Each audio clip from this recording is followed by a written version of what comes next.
I grew up listening to Christian music and even going to Winter Jam.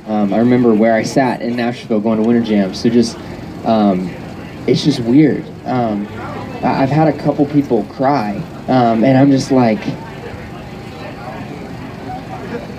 who are they crying for? yeah, this is crazy. But my favorite fan experiences are just the ones where they just kind of share a little bit of their story and how maybe one of my songs played a small part in how they came to know the Lord, or just how God really met them face to face.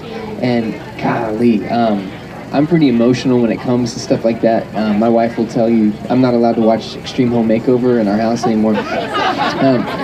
But man, that's just the best kind of like feel-good story to me. That's why I love what I do. You know, that getting to be on stage and play for you guys, that's fun, but it's like those stories that really keep me going. It's just so much fun to get to hear that. Yeah. Well, so many of your songs, like you just said, people will tell you, have been an introduction to who Jesus is for the first time, or to knowing him in a deeper way, which thank you for that.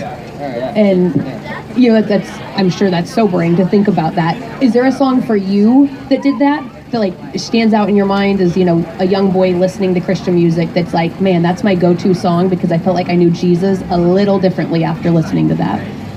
Man, like I said, I kind of grew up listening to Christian music altogether. I came to know the Lord when I was 7 or 8 years old, 7 I believe, and I Can Only Imagine by Mercy Me was just kind of that was at its pinnacle, you know, and that's the song that just won't die. It just keeps going, but it is just the mecca of Christian songs. But I remember that was the first time God used that song to kind of introduce music and that desire of music in my heart. I was at a piano recital and was supposed to play that song, but my piano teacher thought that I needed to sing it that night for whatever reason. That's a really hard song to sing, especially when you're going through puberty. But anyway, so I sang it, and it was crazy. I was filled with the Spirit and just like knew that this was it. And it's just the wildest thing ever, but here I am, you know, however many years later. God's really good, and whenever he promises you something, he's going to do it. And yeah, I Can Only Imagine is probably it for me. I love that. Yeah. Do you ever get stage fright to this day? Oh yeah. Do you?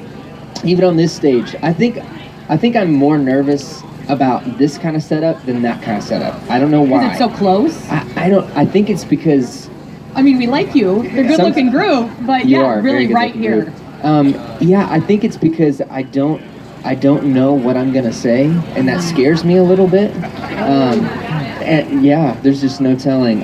We did not give you any rundown either on what we were about to do, so yeah. Sorry. Oh boy, yeah, it's true.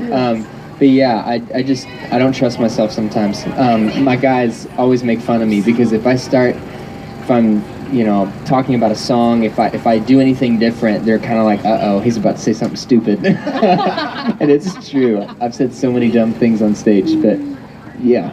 How do you get over that? Like right before you go on, you know, you start getting like kind of sweaty and nervous. What do you do? Like jumping jacks or?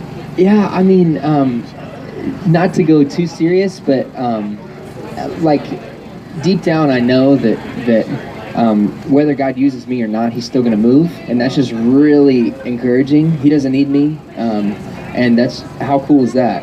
It's a little humbling to think about. But man, tonight, he doesn't need me. He's already there. He's been there weeks ago. He's everywhere, you know what I'm saying? He's waiting on us in Bossier City, Louisiana tomorrow. And just really excited. 2 people like Louisiana. That's awesome. Good. It's not Texas.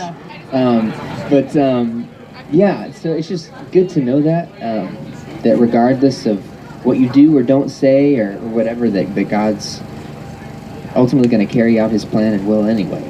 It's really good. It's just nice to be on the other side of it and to be a part of it as well. So yeah. So we're going totally from spiritual to, I have to ask this about your hair.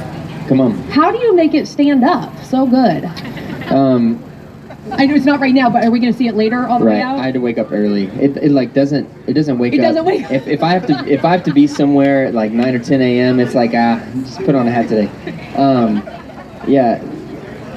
Blow dryer is key in the Colton Dixon suitcase. Talking in third person, this is weird. Yeah, blow dryer kind of does it, and then a little bit of product just to keep it there, and then it's good. What's great about tonight is we've got like 15 minutes on stage, so it's like, all right, hair, you can manage 15 minutes, but it's like the hour and a half sets. That's whenever you see it starting to become like Wicked Witch of the West, like, you know, starting to melt. Yeah, especially outside. Oh man, there's some funny after-show pictures of festivals. Yeah, I'd like to see some of those. I think all of us are going to be hashtagging that later. Yeah, now. I'll have to post one later. I have to tell you, just because your hair has inspired me, I'm not going to do that hairdo, by the way. I've got the trimmers. Let me know. Unless we're doing that for a cause, it's not happening. But I've heard that if you do like egg white.